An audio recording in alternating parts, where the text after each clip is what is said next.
Welcome back, ladies and gentlemen, to another episode of the Classical Antiquity Sidequest, a podcast covering topics from classical antiquity. The period of time is known for, as Edgar Allan Poe put it, the glory that was Greece, the grandeur that was Rome. Our next side quest will take us to Roman religious practices and give us a chance to learn about the cult of Mithras. The cult was fairly popular among bureaucrats and the Imperial Roman army from about the 1st century until about the 4th century CE, and it gradually fell off over time. In addition to discussing exactly why that's the case, we'll cover the pronunciation of Mithras, how the cult spread throughout the empire, how widespread it in fact became, why it began to decline. We'll discuss the sources of information about the cult, and we will also dispel some myths or urban legends or what have you about Mithraism. And should we even call it that? That's something else that we'll discuss. We also cover locations where Mithraic temples remain, where you can go to see them, and discuss one that the guide for our next side quest was heavily involved in.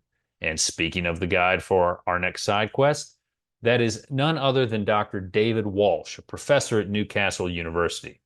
Dr. Walsh has written extensively about the cult of Mithras since his PhD thesis. He is a well-known expert in this field and has discussed the cult's portrayal not just in archaeologic remains, not just in academic literature, but also in the writings of Rudyard Kipling. Dr. Walsh, how are you, sir? I'm not too bad, as I was just saying a minute ago, slightly flustered by running around the university and trying to find somewhere that's relatively quiet and secluded, which, as we're outside of term time, should be easy, but apparently not because it's the middle of graduation. So, but yeah, it should be all okay now. All right. Well, thank you again for coming on. I appreciate it. And one thing that I like to do with first-time guests is give them a chance to tell the audience their origin story. Basically, how did you end up becoming interested in the classics, and how did you end up in specializing in the cult of Mithras, among other things? I guess when I was young, my parents took me to quite a lot of museums, to a lot of heritage sites, and I just gravitated towards history as a subject. That was my favorite subject at school. And I really enjoyed doing things outside that were based outside. I was in the Scouts for many years. So the combination of history and being outside meant that archaeology seemed to be the ideal career path for me to follow. So went off to uni to do ancient history and archaeology at the University of Reading University, and found that I had seemingly a particular I seem to find that the late Roman modules in particular appealed to me, and especially stuff to do with religion. I come from a Catholic background. I guess I would identify personally as being agnostic, but I guess being raised in a background where you're exposed a lot to the Roman Catholic Church, there were elements there that I already had some understanding of. So I found it relatively easy to navigate and found it quite interesting, these questions about how the Roman Empire actually turned into a Christian state. So when I went on to do my master's, which was at Leicester, for my dissertation, looked at the cult of Mithras in the port of Ostia, the major port of Rome, where it was particularly prevalent. Well, actually, I looked at a range of cults there, but Mithras kind of took over a bit as it was one of the most popular cults in the town. And then I was on the lookout for a PhD topic, and this question about why the Roman cult of Mithras disappeared. Was it persecuted out of existence by Christianity, or were there other reasons for its disappearance? Really appealed to me. There seemed to be quite a lot of material to work with, and it was quite fortunate that my PhD supervisor, Luc Levan at the University of Kent, had just come off the back of editing a volume on late antique paganism. So it was a meeting of minds at the right time, and yeah, fortunately, I was able to go do then the PhD with Luke, and from that, the Mithras ball just kept on rolling. Finished the PhD, published it, and wrote various other things since then on it. And yeah, it's a topic that it seems to have recently gone through a bit of, I don't want to say a renaissance, but there seems to be a lot of people after a lull for a while. There now seems to be a lot of people working on it again, which is quite exciting. What you said about being raised Catholic by being agnostic, I don't know if they use this term where you're located, but here in the States, we say that you're a recovering Catholic, basically. So my wife is. So we can talk about how COVID affected religious practices, but that's a conversation for another day. So where is it that you're teaching at now? I'm now at Newcastle University. So after I finished my PhD, I was teaching at Kent for a few years, and I've worked for several archaeological fieldwork units around the UK, Museum of London Archaeology, Oxford Archaeology, Canterbury Archaeological Trust. And yeah, came to Newcastle 2 years ago and really enjoy being up here in the Northeast. It's a great place to be in terms of Roman archaeology. Obviously, Hadrian's Wall runs through, or once upon a time ran through what is now Newcastle. And there's an awful lot of Roman material. And we have the Great North Museum on campus, which not only holds a lot of material from Hadrian's Wall, but it also actually holds quite a lot of material that comes from the temples to Mithras that have been discovered along Hadrian's Wall as well. Well, let's go ahead and get into the cult and the religious practices itself. I think we're pronouncing it a little bit differently, which is probably a reflection of my South Carolina upbringing. But is it Mithras? Is it Mithras? What's the appropriate pronunciation? Oh, I mean, really well and truly, I don't know if there is a definitive pronunciation.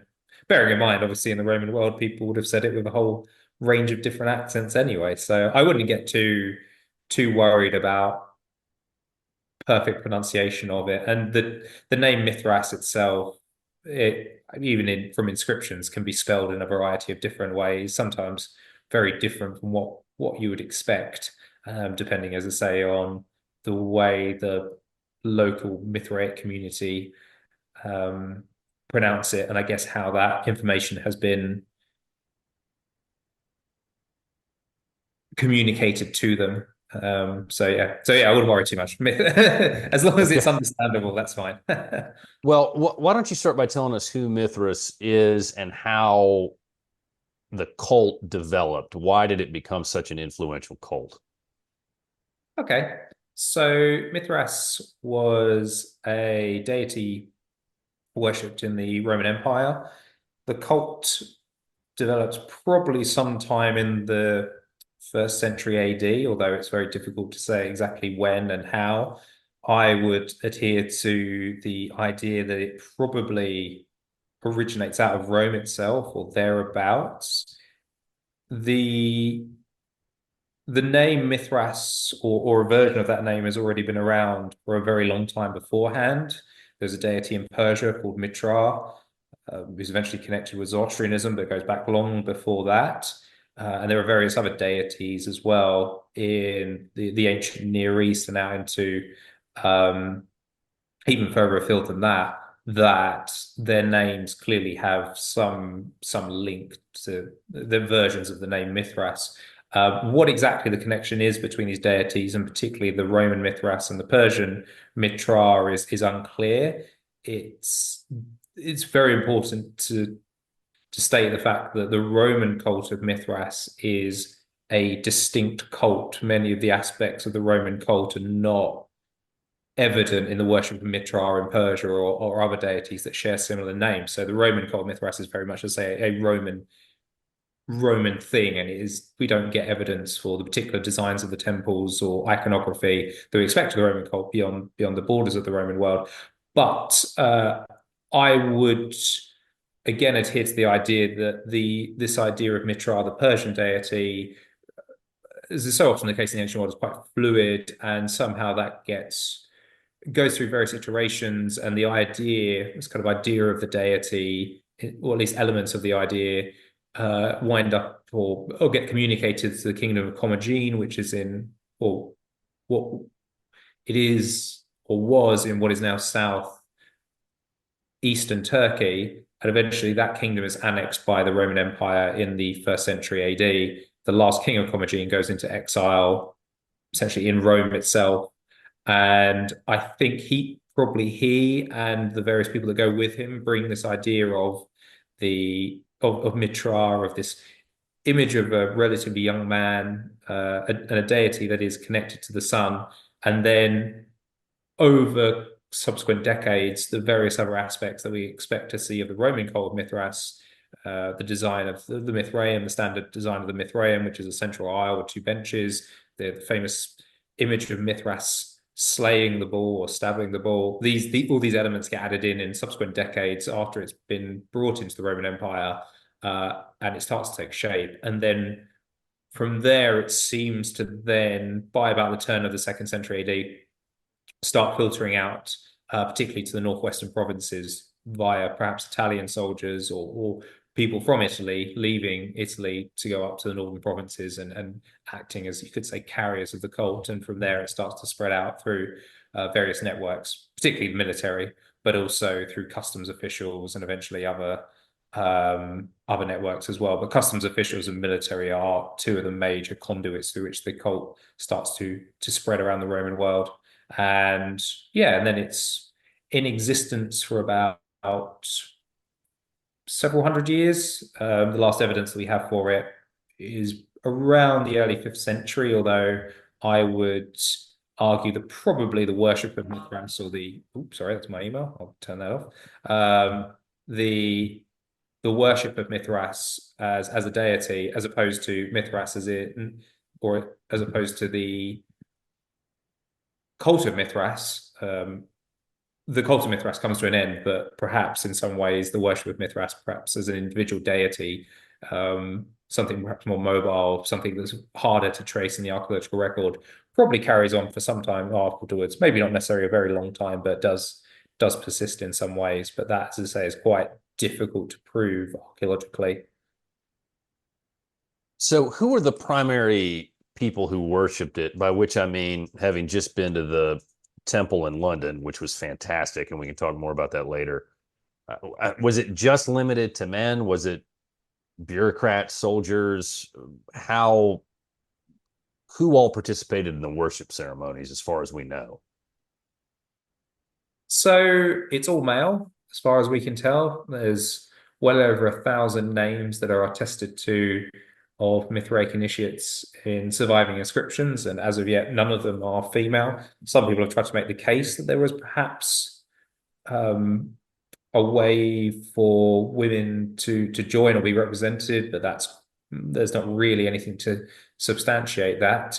As I mentioned a minute ago, it seems as though the primary pathways through which the cult spreads is the military, through customs officials. Customs officials are predominantly imperial slaves, so they're both bodies that are very male-centric, not necessarily entirely explicitly male. I mean, particularly in the case of the military, you have the wider military community, which has families, other hangers-on, merchants, craftsmen, etc. But the basic units in which those men exist in their contubernia, the kind of group of 8 in their bunkhouse or whatever, means that they are very, as I say, very male-centric. And so you can see how the cult would appeal particularly to certain groups, because the cult itself being only male. Essentially, well, I guess we'll get into talking about ritual activity a bit more, but a lot of the cult is about building communal bonds. It's about reinforcing those bonds.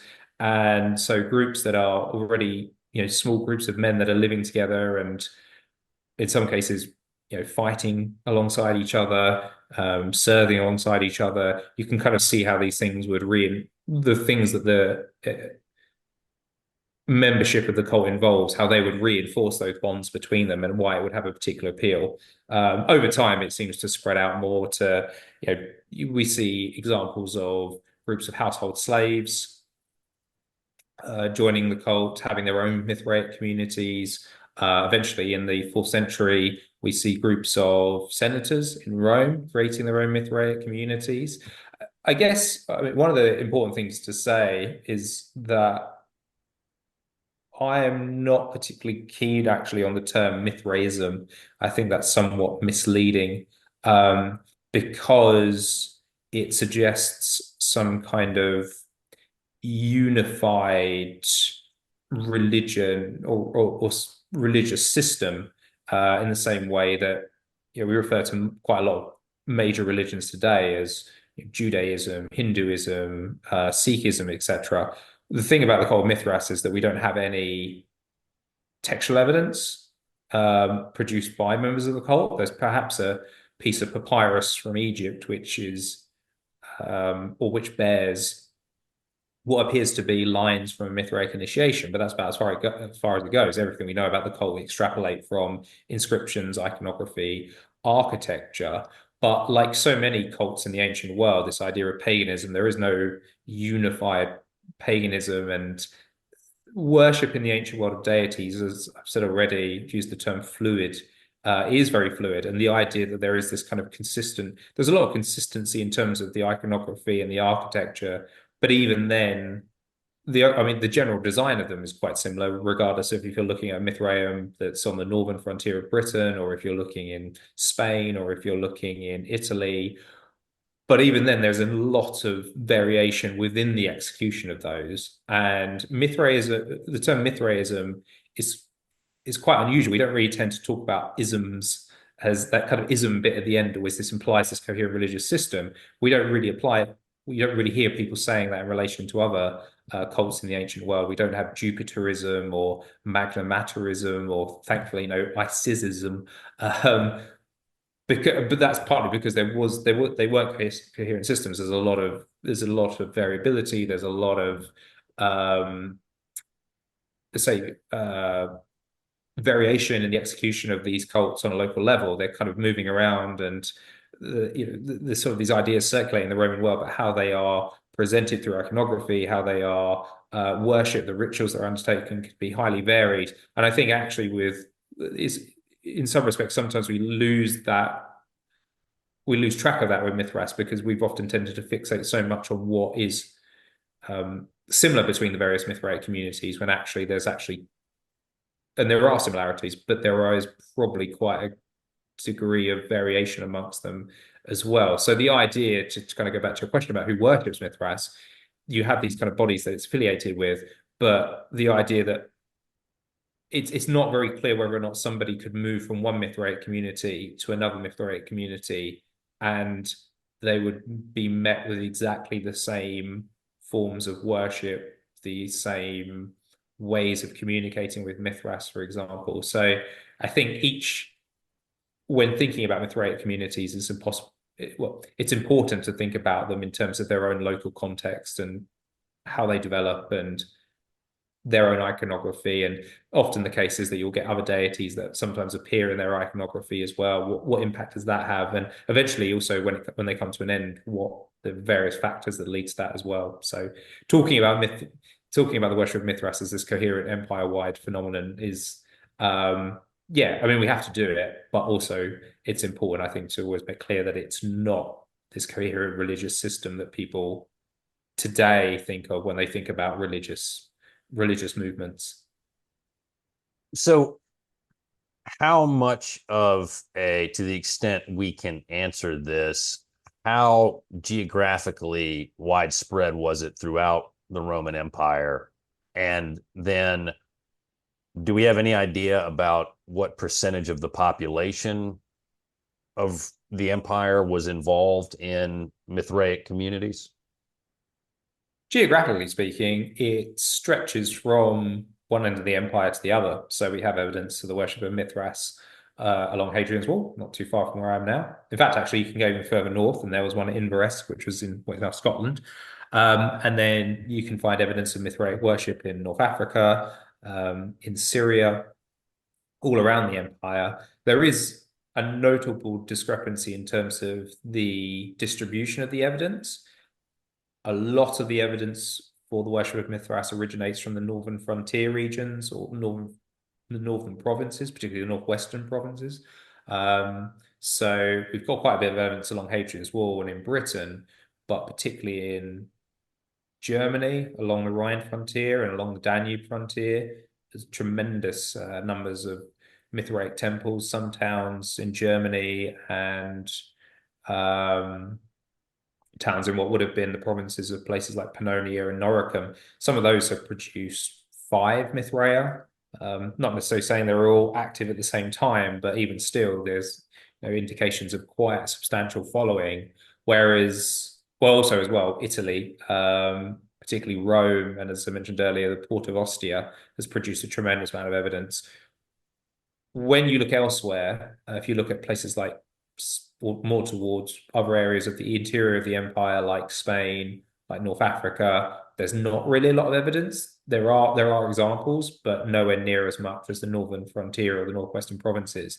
And really, the entire eastern half of the empire is pretty lacking in Mithraic evidence. Again, there are examples. There's a very famous example of the Mithraeum Hawata in Syria, and we know there was a Mithraeum in Alexandria in Egypt, due to it's mentioned by a few Christian authors later on.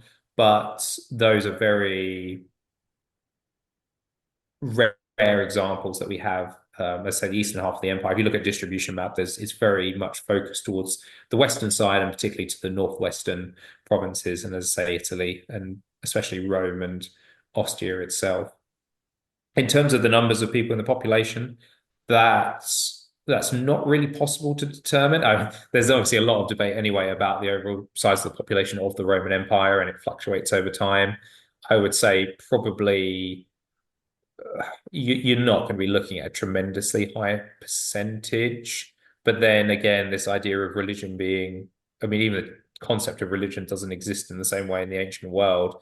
What we now consider religion, which is separate from so-called secular society, that's not the case in the ancient world. This idea of religion pervades everything in society. It doesn't matter what you're doing, wherever you are, religion is kind of this omnipresent thing, and the gods are an omnipresent thing, depending on who you believe in. So in that respect, again, there's not really. It would be difficult to also suggest that people would convert to worshipping Mithras. I mean, you can be initiated into the cult, but this idea of you are or you aren't, or you identify as being a Mithras worshiper or you don't, etc. Like again, I mean, obviously, once Christianity starts rising to the fore, there's kind of, are you a Christian or aren't you a Christian? And that had already been the case with Judaism, but with the majority of the Roman Empire being polytheistic, I go back to again the term of being fluid. And so I think, a lot of people in the Roman Empire would have worshipped the imperial cult and the main Roman pantheon, but they don't necessarily do that always because of belief, but because they're basically told to do it because you're living under this empire that directs how you should act. So yeah, in terms of talking about overall percentages, that would be very difficult to determine, and whether or not fixing it in terms of people being believers or not. But I'd be inclined to say that if I was going to take a guesstimate, probably somewhere in the region of 10%, probably even less than that, maybe 5%. That'd be a better target, particularly given the fact that, as I say, it's all male, so you can't include women in that. So we know it's less than half, at least. Now, one thing that I wanted to ask you about, because we've talked about this a little bit, the sources of evidence, it sounds like from what you're saying, are primarily archaeological finds. So we're turning into Indiana Jones here and we're digging stuff up. But aside from the archaeologic evidence, are there just random references here and there and Christian sources, or is there any other place you could turn to find information about that? Yeah, so it is largely archaeologically based. I mean, it's an interesting task when it comes to Mithras that you have this cult, this, as I say, relatively speaking, at least depending on where you're looking, popular in certain areas cult, but you don't have any textual evidence produced by the cult itself. And it seems as at this point we haven't found anything to suggest there was.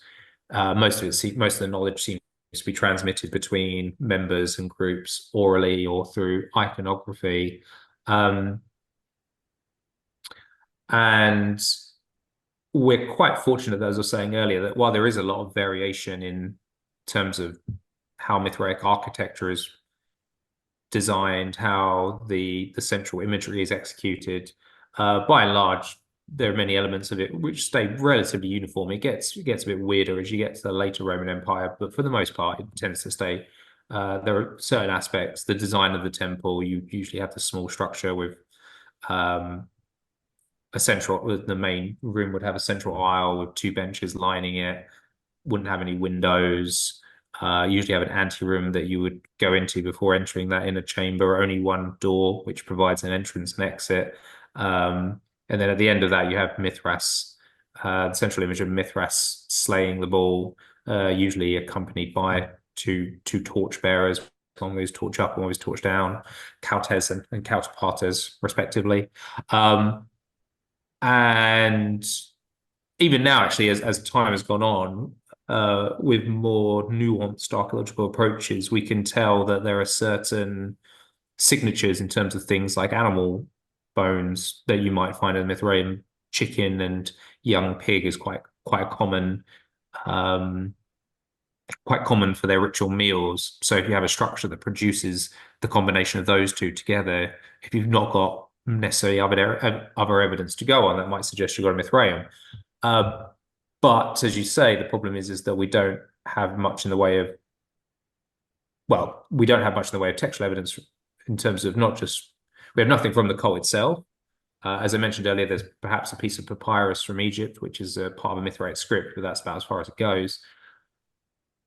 We do have various references by or mentions of the cult by various external sources. A number of those are Christian authors who are quite negative about the cult for obvious reasons, because it's a so-called pagan cult. They don't, given this kind of common idea that gets bounded around about how Mithras was an early challenger to Christianity, which is not really accurate at all. But given how much that gets bounded around, there's actually the number of Christian references to Mithraic worship is actually relatively small. I mean, you have people like Tertullian, Jerome, Ambrosiaster, who's a sort of pseudo author that people used to think was the Bishop Ambrose of Milan, but actually somebody else, hence his name Ambrosiaster. We don't know his real name, but these Christian authors talk about the cult, but not in any tremendous detail, enough that you can extrapolate a few things from what they're saying. Like Jerome mentions there are 7 grades of initiation, but again, whether or not that's the case in every Mithraic community is a point of debate. Tertullian tells us something about Mithraic rituals. Probably the most valuable textual source that we have that, as I say, is written by somebody who's not even a member of the cult, but actually does give us what looks to be some detail in terms of why temples to Mithras are designed the way they are, and what perhaps some of the beliefs that were involved in the cult of Mithras were, is a 3rd century philosopher named Porphyry, who's actually drawing on an earlier source, but his work on the Cave of the Nymphs has a section where he talks about Mithras and the cosmic cave. This idea of the cave, which is that a Mithraeum is designed, it has no windows, it's very dark, and is sometimes almost designed to look very cave-like, because that's what they're trying to do. The Mithraeum, the interior at least anyway, is trying to recreate the feeling of being inside a cave. But as is the case sometimes in antiquity, the cave is serving as a stand-in for the cosmos. The idea of a cave as being, if you an idealized cave, if you stand in an idealized cave, you're standing on a flat floor, but you've got a domed or vaulted roof above you, which is very dark. So it's almost like you're looking out into the night sky. But then if you flip that around and put it underneath you, you're standing in the middle of a sphere.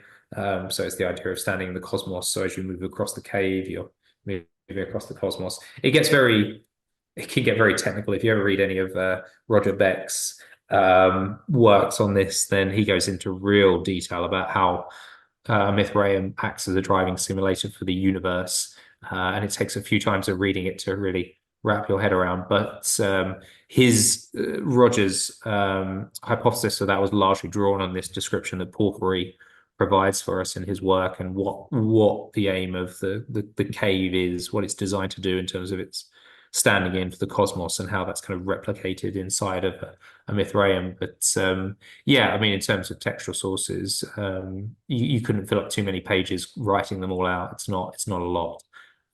So as I say, it provides an interesting challenge to to recreate a cult or to understand a cult largely through its material culture rather than through using textual analysis. I mean, those textual analyses are important, but obviously, particularly with the Christian stuff, you've got to take it with a pinch of salt because there's definitely some exaggeration in there, but there's stuff in there as well that's quite useful.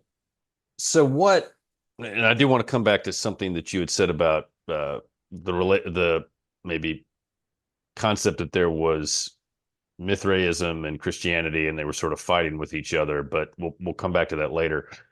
Uh, One thing though that I wanted to ask you about was what do we have any idea what caused the cult to decline? I mean, if you're talking about, I guess I could speculate, but if you're talking about bureaucrats having spread it and soldiers having spread it, it seems like that would Constantine becoming emperor would create a natural reason why the cult became less significant or had fewer followers because now you have to convert to Christianity, I guess, to keep your job to some extent.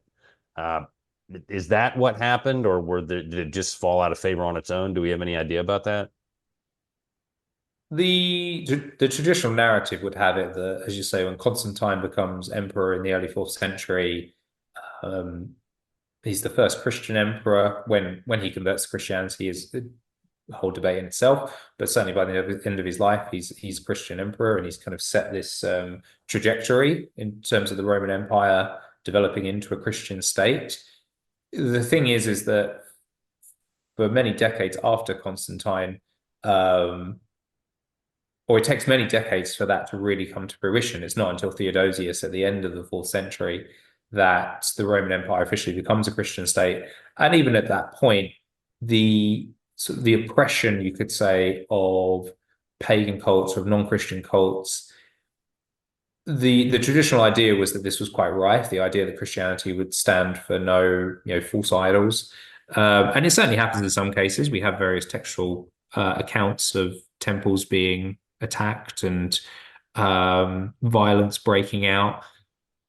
Archaeological work in recent decades has demonstrated, though, that's probably atypical. That's not common, and it certainly was more common in some places than other. Egypt, for example, Alexandria, but Alexandria has a long history of being a hotbed for violence in antiquity, particularly of mob violence, I guess you could say. So that's not unusual in itself in terms of again, we're talking about the importance of local environment and local circumstances.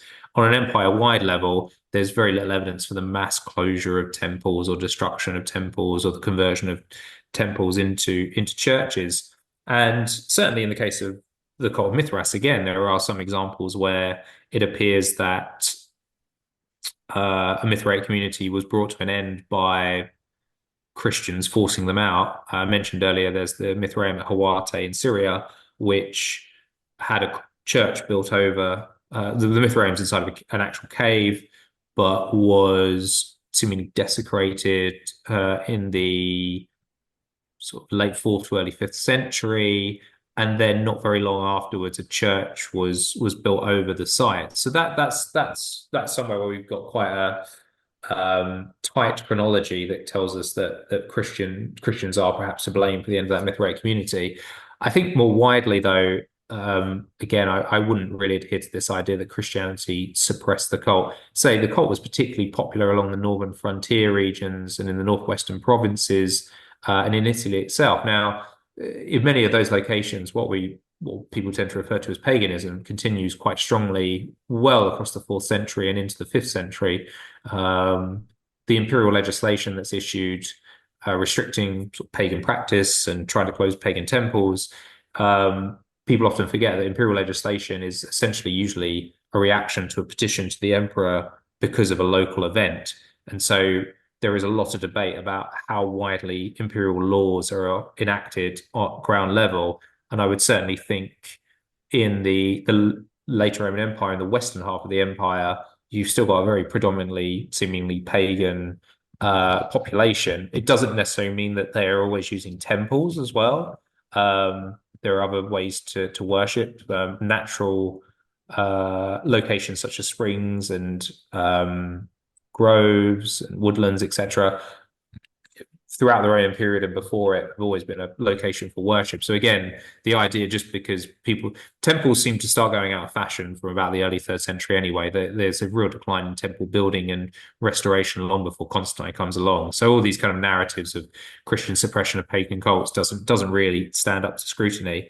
And in the case of Mithras, I mean, my question is always, if Mithras really was suppressed in the areas where it was particularly popular along those northern frontier regions, where's the evidence for these large Christian communities that would have been responsible for that? Because we just don't have the evidence for them. There's not tremendous amounts of evidence to suggest you had these large Christian populations in these areas at that time. The kind of move to Christianity probably comes later.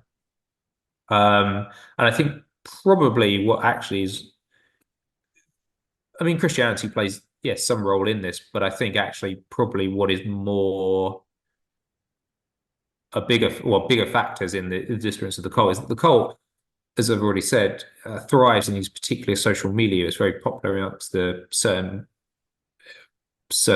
parts of the military, amongst customs officials.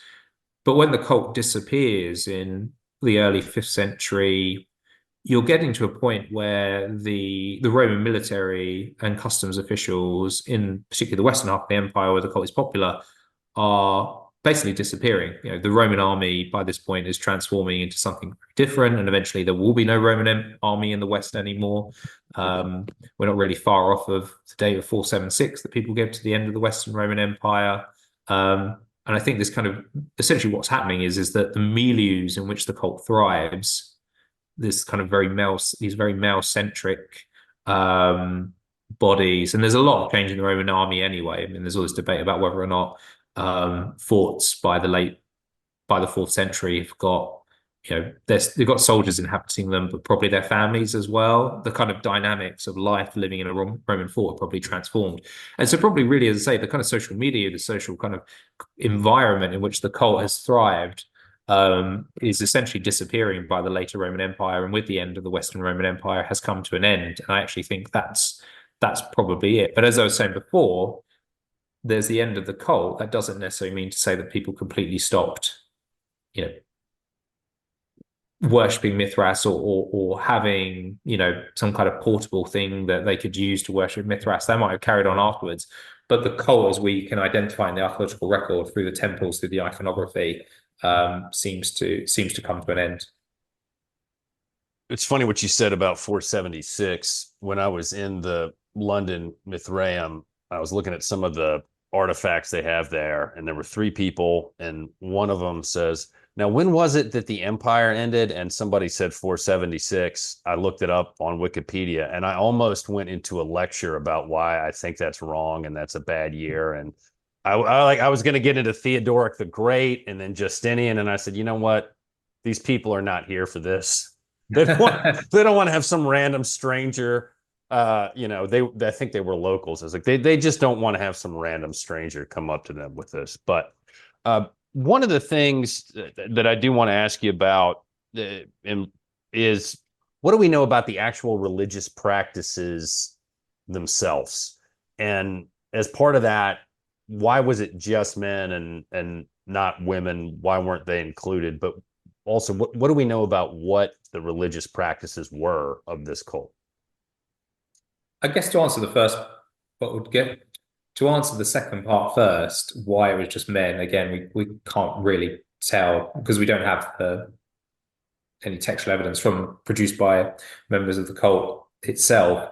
So there's no real explanation as to why that is. I mean, if you want to hypothesize, one possible reason is Mithras.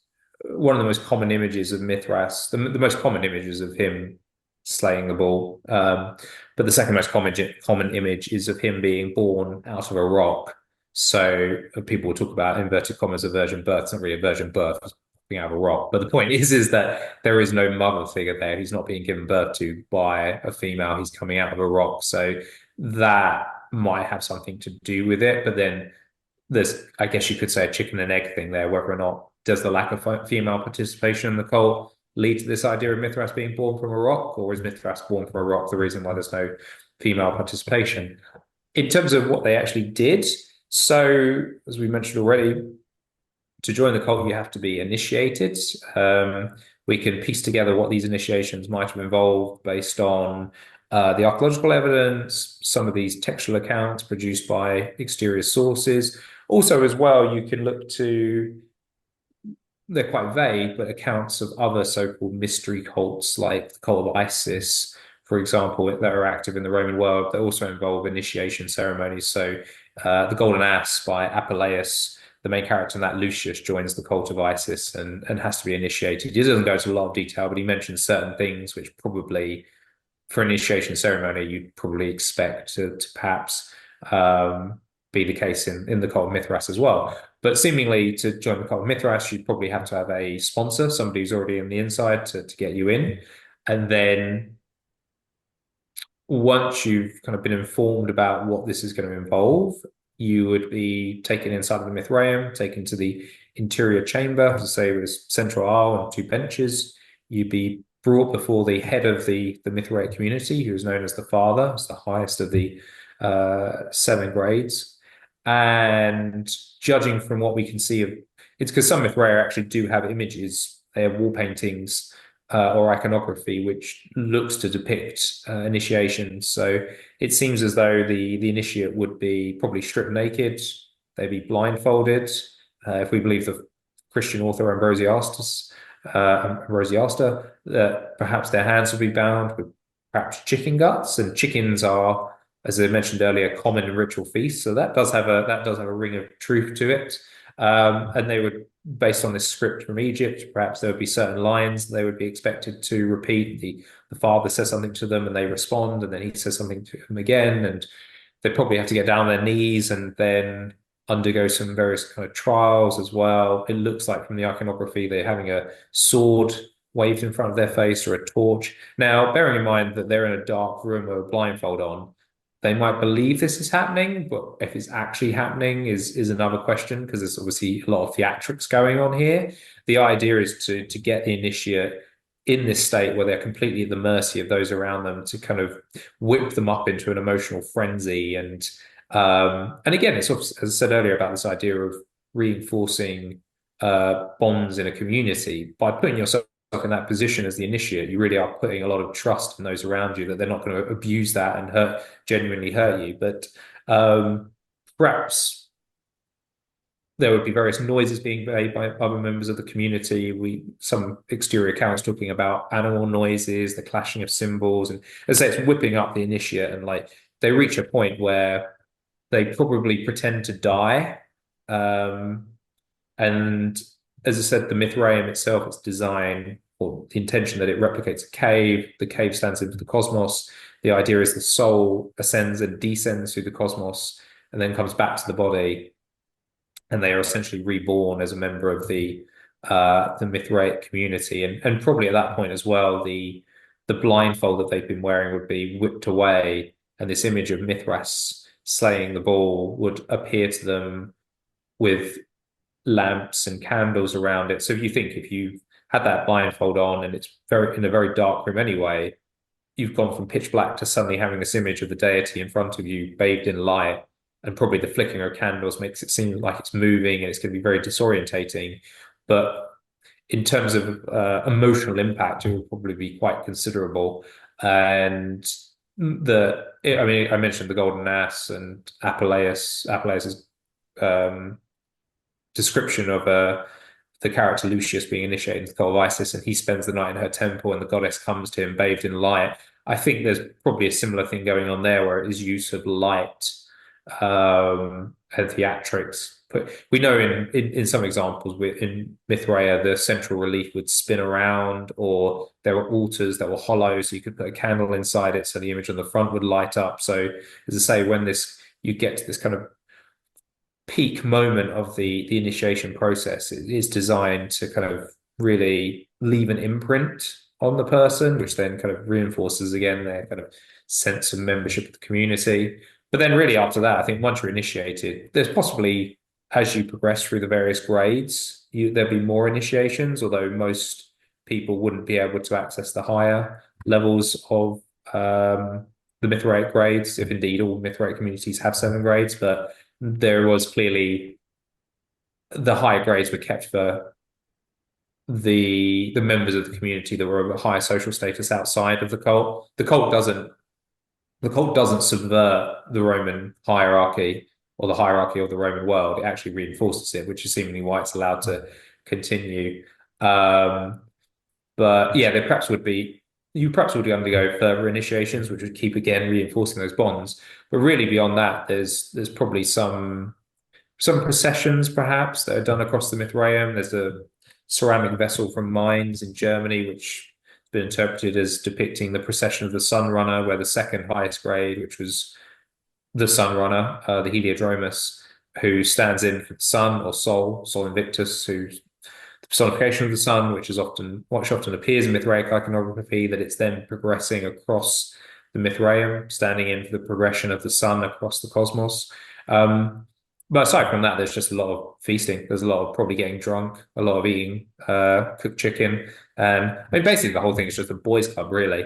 I also have my doubts at times whether or not we often we often tend to emphasize, or people tend to often emphasize in these situations, the religious aspects of it, the sacred aspects of it. And there absolutely are those things. They are important. But one wonders for a number of members how much of this was just a lads' club. People often compare it today to the Freemasons, but one of my colleagues here at Newcastle, who's from America, compared it to sororities in the States, like with special handshakes. Fraternities. Yeah. Yeah, fraternities like particular handshakes, initiation ceremonies, etc.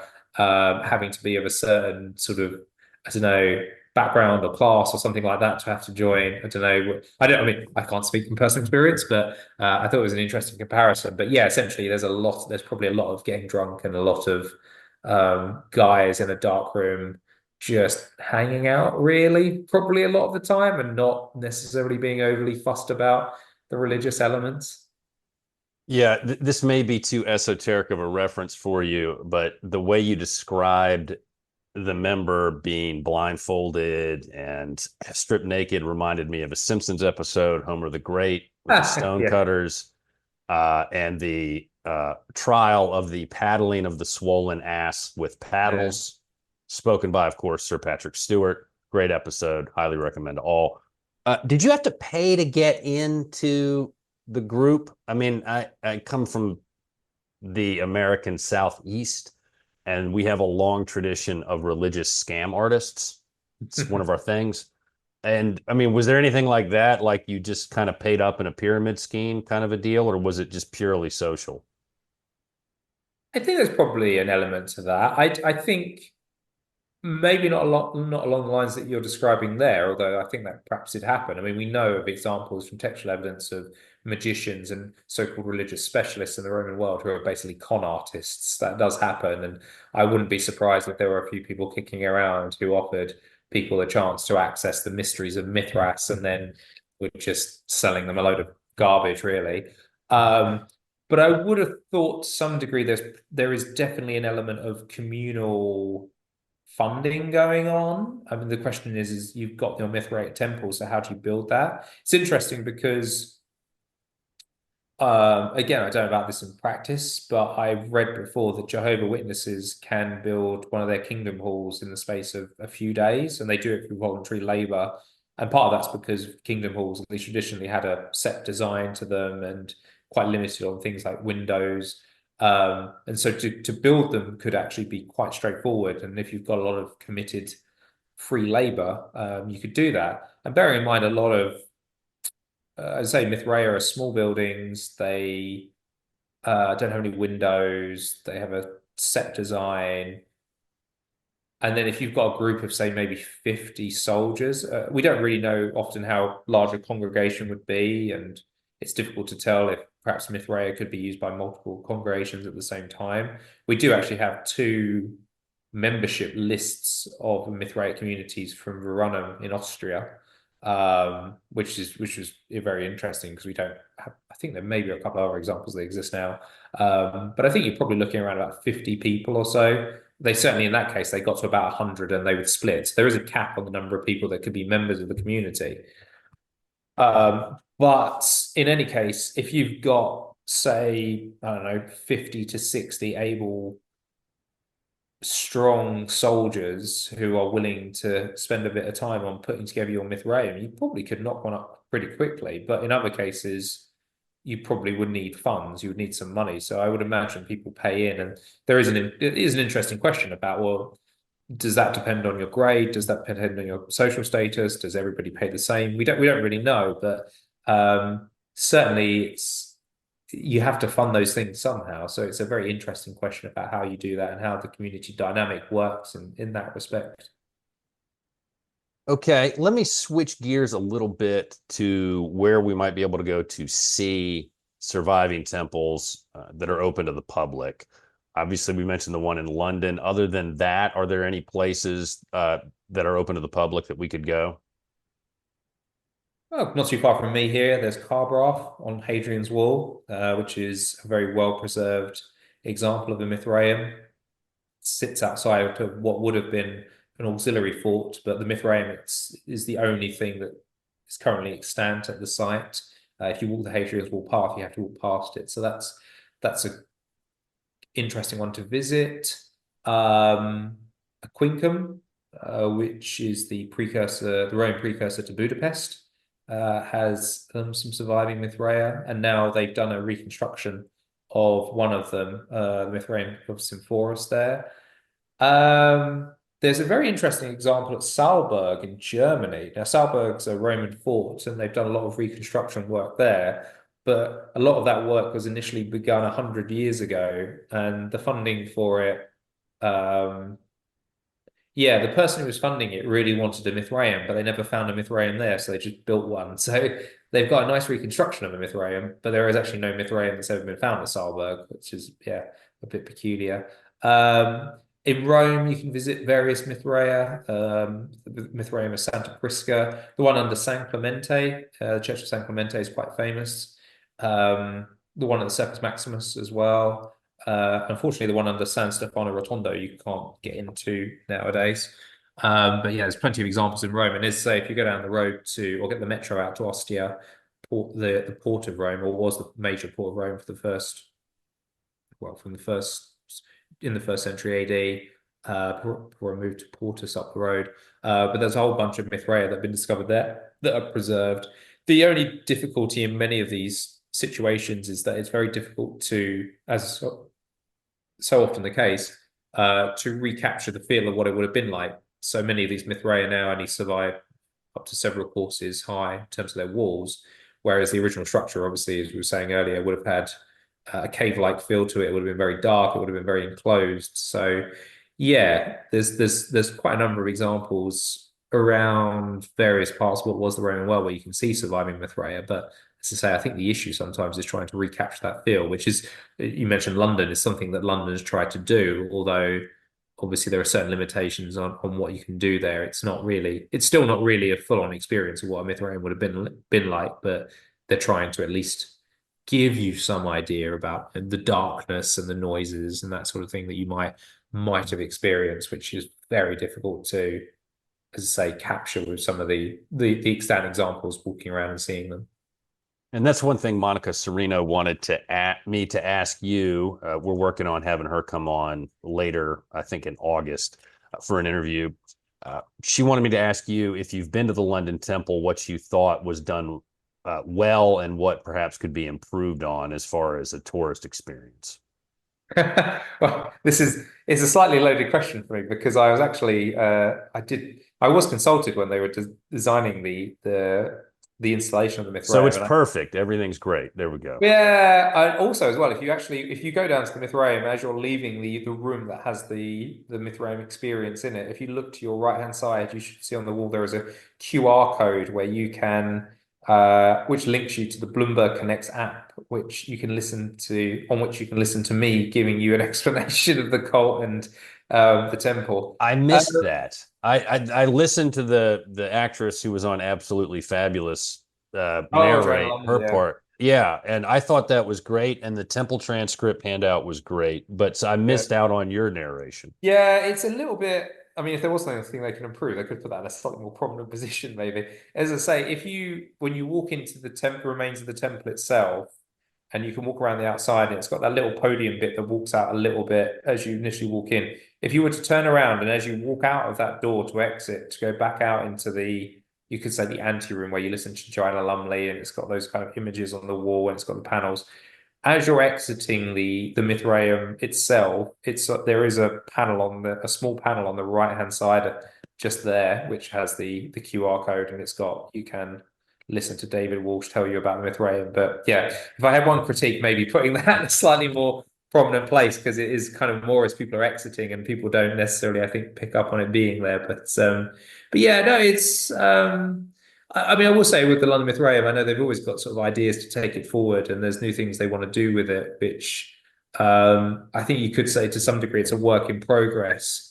Um, and I'm sure they'll come up with some other new interesting ideas about things to do with it in the next few years, over the course of the next decade, because it's not going anywhere now. It's kind of fixed there, and it was quite a fortunate it's quite fortunate circumstances to have Bloomberg be so supportive and actually want to install it in a museum display. A lot of developers, when they're building and you have to undertake archaeological survey work in advance or excavation, and you have this kind of, don't want to say, well, it is from sometimes from their perspective, this heritage baggage that comes with it.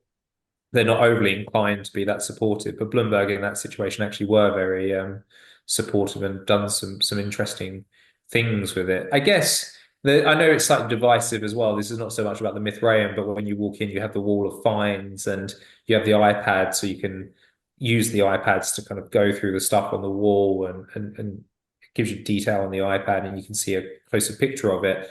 But I guess if you want to see the actual object, some of those objects are you can't see it properly because it's so high up on the wall. So from interacting with the finds, I could see I mean, it's an interesting way of doing it. It's a different way of doing it. I'm not saying it's wrong. It's just there are pros and cons to that approach. So you're looking at an object on the iPad, but it's actually in front of you, but it's so high up that you can't see the actual object as maybe as well as you would like. But that's less about the Mithraeum and more about, say, the objects on display.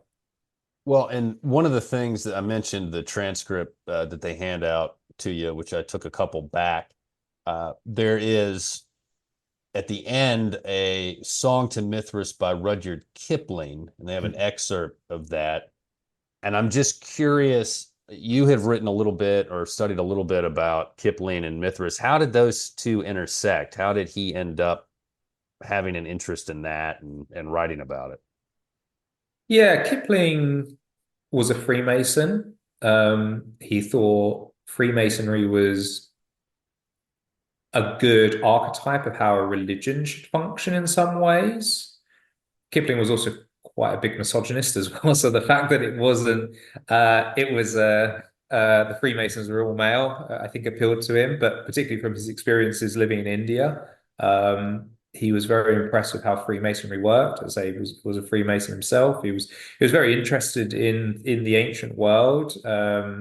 So when he came to write several stories, 1906 he published Puckapook's Hill, which was a collection of short stories set in different periods of British history, and three of those stories focus on the Romano-British centurion Parnesius. And as is always the case with those short stories in Puckapook's Hill, each one of those short stories has a poem at the end of it, and one of those that you mentioned is a song to Mithras.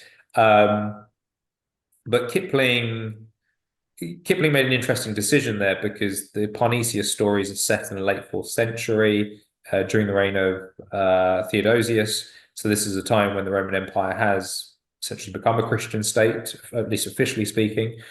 And as I say, it's interesting then that Kipling writing at a time of the British Empire, which I guess would identify itself as being a Christian state, decides not to make his protagonist a Christian, but a Mithraic initiate. And as I say, that's partly because of he sees that as the way that Freemasonry functions. He sees an appeal in it. But in the article I wrote, I made the argument that the Indian Mutiny that had occurred a few decades previous, this big revolt in British India, there was a lot of recriminations and finger pointing in the aftermath of it as to what was to blame for it. Now, was it the heavy-handedness of the British government or the British administration, or people in the administration would argue that actually one of the big problems in British India was these missionaries that were coming over, and the missionaries, it was easier to run, it was easier for British India to function if people weren't trying to force local people to convert to Christianity. But you had these missionaries coming across, and they argued that that was one of the major factors in this mutiny occurring. And obviously, Kipling, as a massive pro-imperialist, was very much against things like the Indian Mutiny and was happy that it was quelled. But Kipling also, when he was younger, was sent to live with a couple who the wife in particular was very horrible to him, quite badly mistreated him, but she was also quite evangelical in her views about Christianity. And that seemed to have left Kipling with a lifelong aversion to not Christianity per se, but evangelical Christianity, the idea of trying to force Christianity onto other people. So you could sort of see why his background and his ideas about empire, why he would side more with the administrative view that the missionaries were the ones inadvertently stoking the flames of the Indian Mutiny. So when he came to write Papa Pig's Hill, he's reminded British centurion Parnesius, who is kind of this, ideal soldier and who's trying to defend the last remnants of Roman Britain before Roman power collapses. He's trying to defend Hadrian's Wall, which is kind of serving as an analogy for the frontier in India.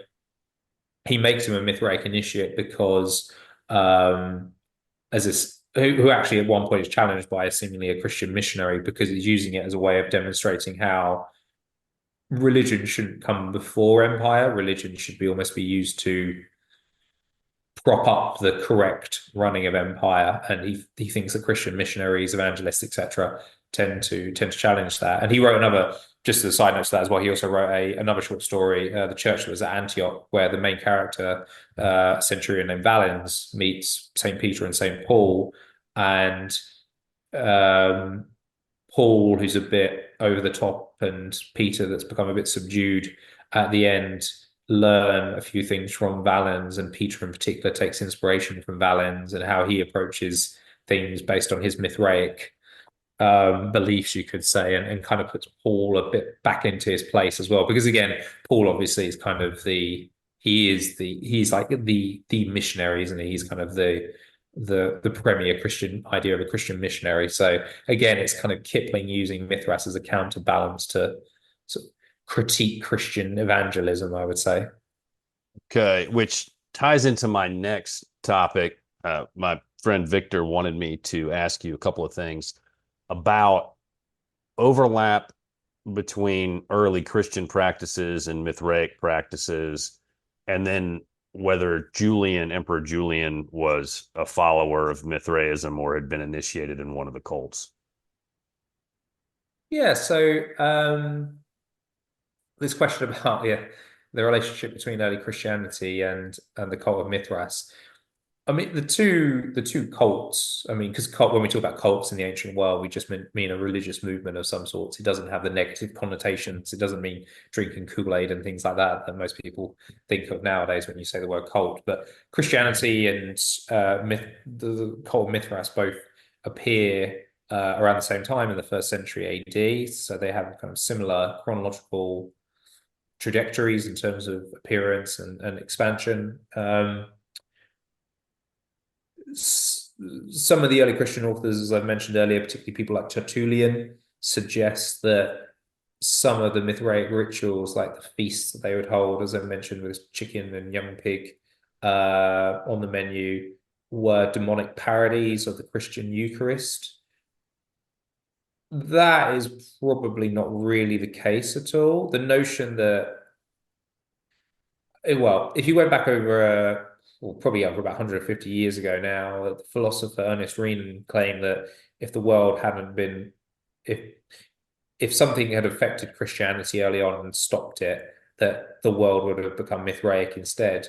I don't believe that for a second. That's basically nonsense. I mean, for starters, how can the world become Mithraic if you can only recruit men? Um, and these similarities that people often point to between the cult of Mithras and early Christianity are very superficial. The idea of baptism, for example. I mean, the cult of Mithras doesn't really have baptism. It probably has some sort of cleansing ritual. Quite often, Mithraea are constructed near or on top of natural springs, but that's a common theme in many religious movements. The idea of water being cleansing, particularly water that comes out of a rock. As I mentioned earlier, people talk about Mithras having a virgin birth, but it's not really. I mean, it kind of is, but he's popping out of a rock. It's not really analogous with the story of the Christmas story. Of course, the really big one is people say that Mithras was born on the 25th of December and the Christians stole that. That every Christmas I have to take some time out of social media because it just drives me absolutely up the wall. That is a complete urban myth. There is no evidence for that. When somebody finds me an inscription that says Mithras was born the 25th of December or textual evidence from antiquity that says it, okay, but there is nothing that says that. There is absolutely nothing that says that anywhere. It has been just repeated ad nauseum to the point now that people just believe it because people will just believe sometimes anything you tell them.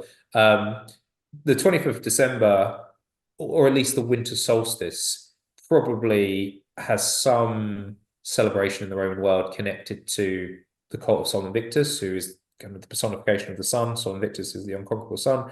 Sol Invictus often appears in Mithraic iconography. The relationship between Sol and Mithras is a bit unclear. They are depicted really as two distinct deities, but sometimes Mithras is known as Mithras Sol Invictus, or so they could be one and the same.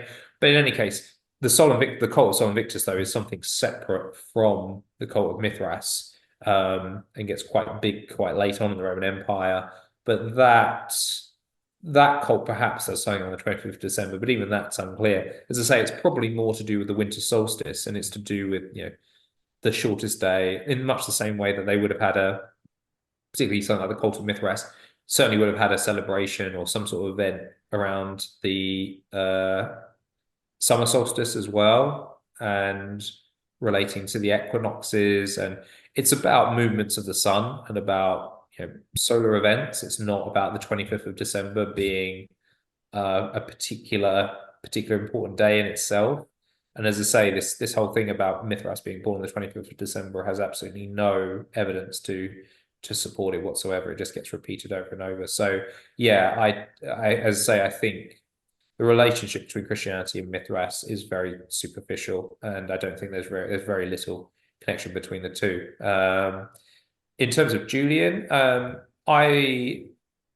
think that Julian does worship Mithras in some ways. I think once you get into the later Roman Empire, again, I go back to the idea of the fluidity of deities, but Mithras's name crops up in various places. There's the so-called hymn to Mithras that was found in Egypt, but that's generally considered to be more of a magical text than you could say a Mithraic text. And Mithras is named alongside the name is included alongside various other solar deities like Helios and I think Apollo.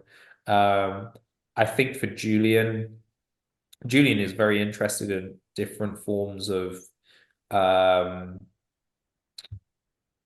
classical worship, ritual, cult, etc. He's very interested in probably like Neoplatonic ideas as well. And I certainly think he worshipped Mithras in his own way. Whether or not he's really a member of the cult of Mithras, as we would think of it, I think is slightly less clear. But the same thing could apply, I mentioned before, to the senators in Rome in the 4th century. They create Mithraic communities, not really out of any major devotion to Mithras. What they're doing is, you can see in inscriptions, is that they're amassing priestly titles, and they do that probably because the Senate in Rome is expanded in the 4th century. So it's a way of differentiating kind of old money and new money in some respects, saying we're from these older families, and then we've got all these priesthood shows how we're more prestigious than all these new people brought into the Senate. But that doesn't mean to say that their worship of Mithras should be completely disregarded as not authentic. And I think it's a similar sort of thing with Julian. I think he worships Mithras, but it doesn't necessarily have to be in the ways that we would expect. I think Mithras kind of fits into Julian's kind of wider religious views, and which again is like a subject that's obviously quite complex in its own way. A lot of people have written about in depth. So, as far as I just want to wrap this one topic up. I think you've already answered this, but there's no real way Mithraism could have been a real counter to Christianity because Christianity embraced women, embraced groups of people that were not necessarily embraced by these, or well, I shouldn't say not embraced, but just weren't part of these Mithraic cult practices. Is that fair? Yeah, and there's probably various other reasons as well. I mean, I think once the Roman state embraces Christianity, I think in terms of a religion that works well to support the idea of essentially a divinely appointed monarch, um, works quite well, and it's not something they're going to disregard. And also Christianity as well. I mean, Christianity is one of the things about early Christianity, I guess, or well, maybe not early Christianity, but once you sort of get a few centuries in, is that you start to have a much more coherent idea of what it is. Now, there's an awful lot of debate about what Christian doctrine should be and how it should function, etc. But with Mithras, you don't, as we've been saying, there's no evidence there was ever any written doctrine at all. So that kind of fluidity is difficult. I suppose it can present difficulties because over time, as things change, and particularly the rapid transformations that occur in later Roman Empire, I think maintaining those communities, those Mithraic communities, becomes very difficult. And perhaps I do actually think to some degree, I mean, we talked about women not being allowed in to the cult of Mithras. I think by the late fourth century, there were Mithraea kicking around where a woman could walk in quite easily. I think they basically stopped with the initiation ceremonies, and I think the Mithraea become almost multifunctional sacred spaces. But I just think maintaining that I think, as I've said before, the cult of Mithras, as we recognize it, thrives in a particular social milieu.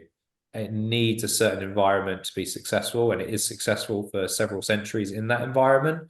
But once that environment comes to an end with essentially the disappearance of the Western Roman Empire, all those institutions that are so important in the Western Roman Empire, like the army and customs officials, I think once they go, it's just very difficult for that to carry on. And I think, yeah, there's not that level of organization that's present in, say, for example, the Christian church to be able to keep kind of building and keep it going and maintaining it all the way through to essentially the present day.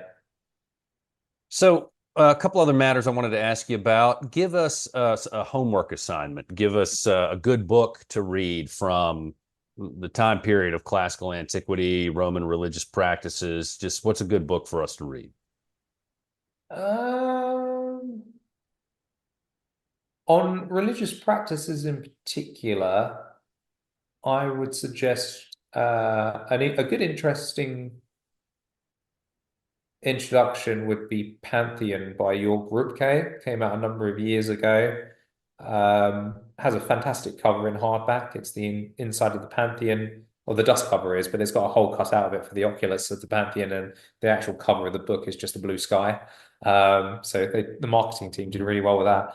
But yeah, I think in terms of an introduction to Roman religion, that's quite a good book. I'm trying to think if there's anything more recent. I mean, there's so much that's produced. I would definitely say that's a good starting point, though, to cover a lot of different aspects of Roman religion, and covers quite a wide time period as well. So as a stepping off point, it's a good place to begin. Okay, that gives us something to look for and hopefully to find and read. It does sound very interesting and similar to a homework assignment. Uh, what is a good topic for a future podcast episode? Not promising it will happen, but I will do my best to make it happen. Can that be anything from antiquity at all? Or? Anything, anything. It's a podcast without end is the tagline. So again, which I look, I'm a lawyer and I'll say this, plagiarism gets a bad rap. I think it is completely looked at the wrong way. As a lawyer, I see other people do things well and then I steal it and make it my own. So I stole the tagline, obviously. But if any ideas on a future podcast episode for the antiquity time period. I guess actually you mentioned one already in passing, which is Theodoric the Great. I think Theodoric's a fascinating character. I teach or I've taught various classes on Theodoric in the past, and as we as you mentioned already, this idea of the 476 end date, it's the last Roman emperor, but actually Theodoric is in many respects a Roman emperor in his own right, and that those kind of ideas of continuity. I guess that's going a little bit beyond classical antiquity, but a lot of what Theodoric does is drawing from that Roman emperor playbook, and I think this idea. I mean, obviously people have moved away from it now, but it still gets banded around a lot of the Dark Ages, and moving away from that idea, I think is quite important. And I think Theodoric is a very interesting example of a post-Roman ruler who is, I don't think people living in Theodoric's Italy thought they were living in the Dark Ages. Probably not. I think we could cover that on here because I did do an episode with Dr. Parnell who talked about Justinian and Belisarius. So I think we can certainly cover that in. And if you'd like to come back on at another time and we could talk more about him, that'd be great. I'd be more than happy to have you come back on because his reign I find very interesting and what that kind of set in motion and the whole 476 myth. I think that's a fascinating topic. So be happy to do that. Great book suggestion, great podcast episode. Thank you again for coming on during the summertime, during apparently a hectic time over there at your university, as far as trying to find a quiet space. I really appreciate it. Well, ladies and gentlemen, thank you for listening to the podcast. We have some more episodes that we've lined up, so keep listening. You know where to find us on our website, bullcitycoordinators.com. Long story. I'm not going to retell it here.